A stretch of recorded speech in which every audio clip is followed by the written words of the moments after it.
Bueno, vayamos a un ejemplo. El ejercicio que vamos a hacer ahora va a tratar de analizar el peso de 35 personas, varones, adultos, para ver si se corresponde a la esperada para sujeto de su edad. La muestra va a corresponder a una población de un barrio de emergencia.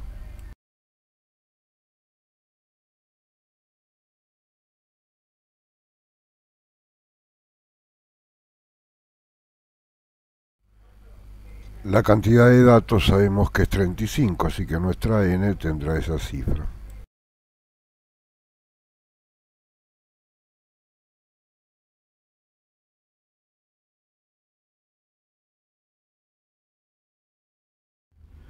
Habíamos dicho que el rango es la diferencia entre la x máxima y la x mínima. Nos queda ahora buscar en nuestro cuadro esos valores. Para nuestro ejemplo vemos que la x mínima es 49 y la x máxima 142.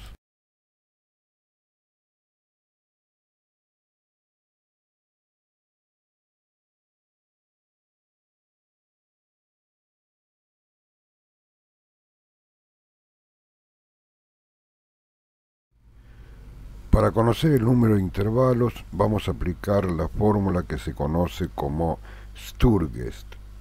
La misma es que el número de intervalos será igual a 1 más 3,322 por el logaritmo de n.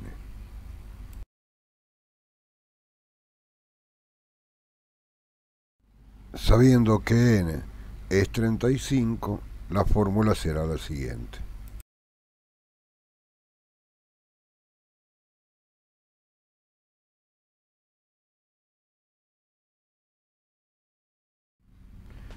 El resultado que nos da es 5,90.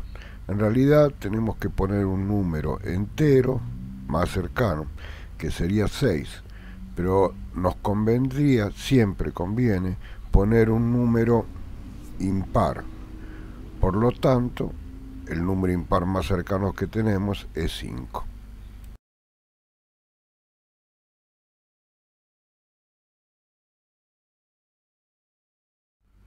Ahora nos queda saber cuál es el tamaño que tendrá nuestro intervalo, la cifra que llamaremos la amplitud. La misma se logra con la resolución del siguiente cálculo.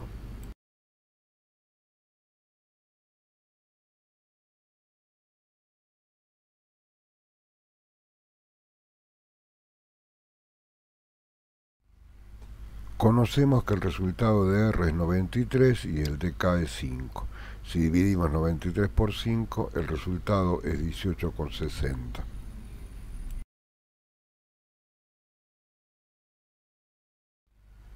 Pero al no ser 18,60 número entero, vamos a utilizar el número entero más cercano, en este caso 19.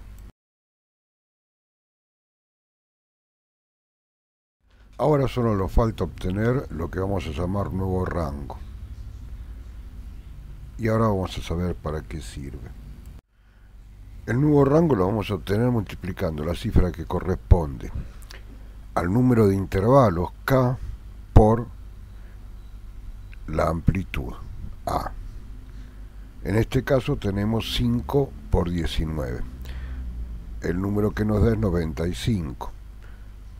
Este nuevo rango, que sería 95, lo tenemos que restar al rango anterior, 93, y ese resultado lo vamos a dividir por 2.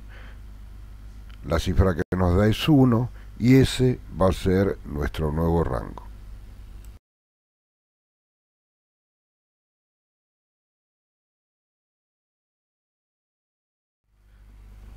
Para lograr prolijidad al confeccionar nuestros intervalos vamos a restar el nuevo rango a la x mínima, o sea la cifra menor de nuestra muestra. Y de la misma manera se lo sumaremos a la x máxima. De tal manera quedará conformado nuestro nuevo listado.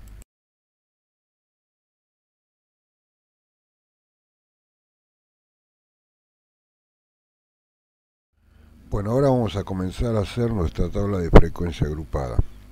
En primer lugar, vamos a sumar nuestra amplitud a la cifra más pequeña de nuestro grupo, o sea, a la x mínima.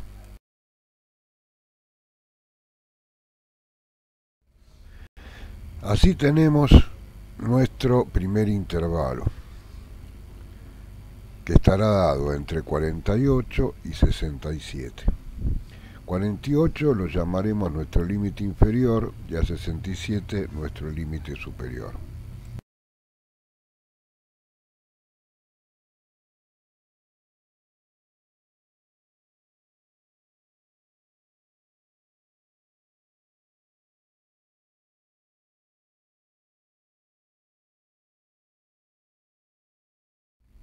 Lo que vamos a hacer ahora es sumar el límite superior del primer intervalo a 19 y nos dará un segundo intervalo, y vamos a repetir la suma del límite superior de cada uno de ellos para obtener los subsiguientes.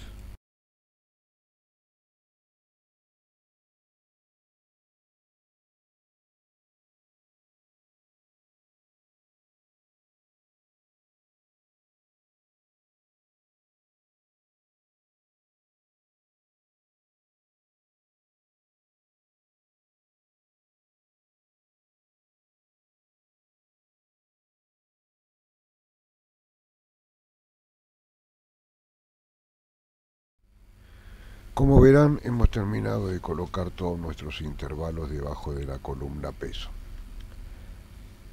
Son 5, de la misma manera que nosotros lo habíamos calculado oportunamente. Comienza con el número 48, que es nuestra x más pequeña, la x mínima, y termina en 143, que es nuestra x máxima. Hemos logrado entonces cumplir con lo que nos habíamos planeado oportunamente. La segunda columna que vamos a llenar es lo que se llama marca de clase, que se denomina con la sigla x sub i.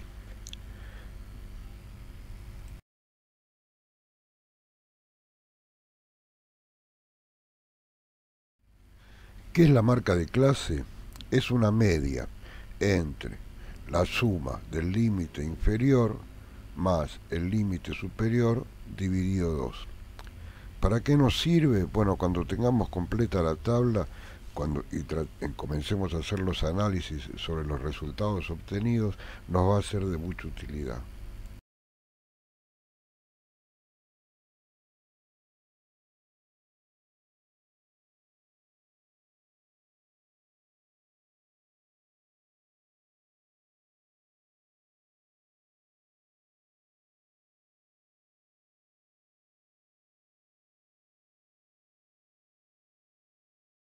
El siguiente paso va a ser averiguar cuáles son las frecuencias absolutas que corresponde a nuestra tabla de frecuencias agrupadas en intervalos.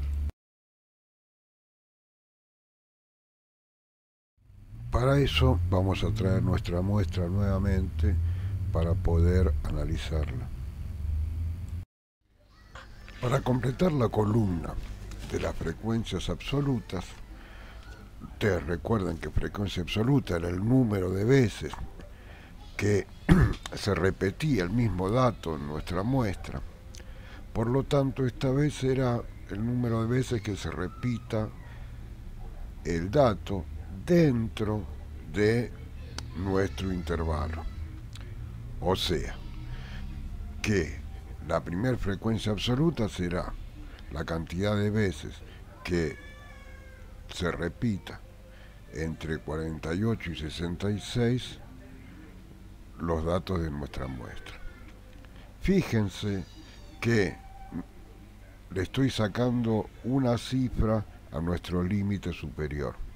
O sea que nuestro intervalo, a los fines de cotejar la cantidad de datos que lo incluyen, irá del 48 al 66, el segundo intervalo del 67 al 85, el tercero del 86 al 104, el cuarto del 105 al 123 y el último será del 124 al 143.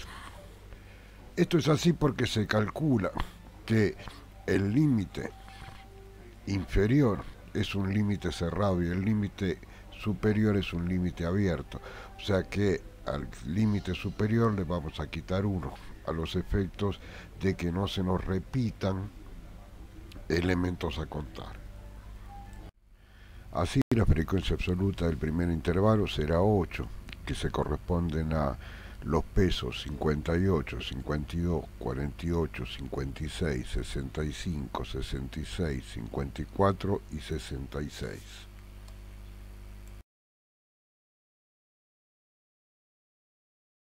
Para el segundo intervalo buscaremos todos los números que se correspondan entre el 67 y el 85. Encontramos 9 en esas condiciones, que serían el número 67, el 78, 79, 69, 76, 77, 79, 75 y 78.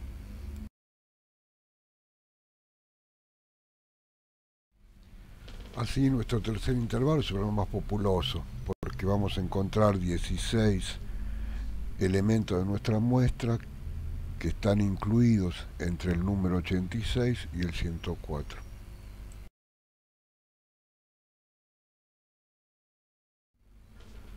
Como contrapartida, nuestras últimas dos intervalos tendrán nada más que un componente cada uno.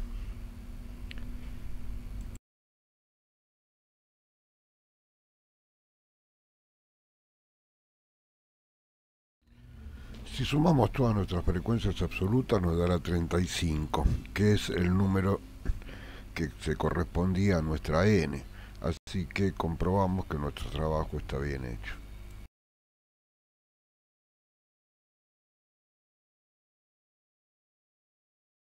Nuestro próximo paso va a ser completar en nuestra tabla de frecuencias las frecuencias relativas. Recuerden que la frecuencia relativa era dividir la frecuencia absoluta por n, que es nuestro número de datos.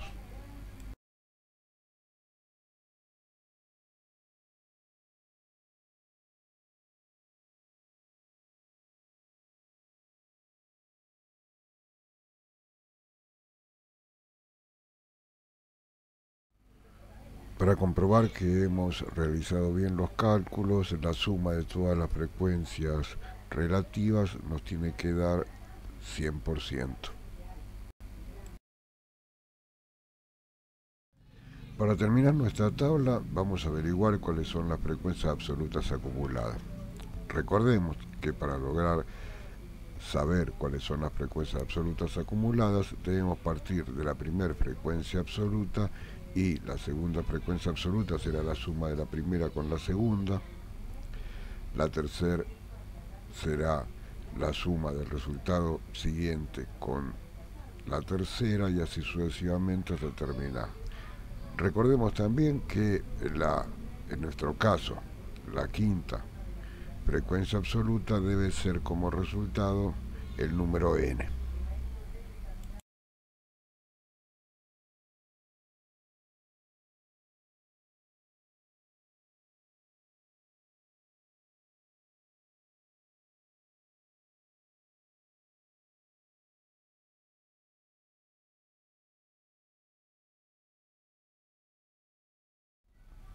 Bueno, ya tenemos completa nuestra tabla. El primer resultado que podemos observar es que casi la mitad de nuestra muestra corresponde a personas adultas que están entre 86 y 104 kilos, una media de 95,5. Pues bien, tampoco podemos aseverar que eso se corresponde con un peso normal porque desconocemos datos como la altura, como la masa muscular. Por lo tanto, este es un trabajo que lo comenzamos, pero que vamos a tener que seguir transitándolo para lograr respuestas que convengan a nuestro trabajo.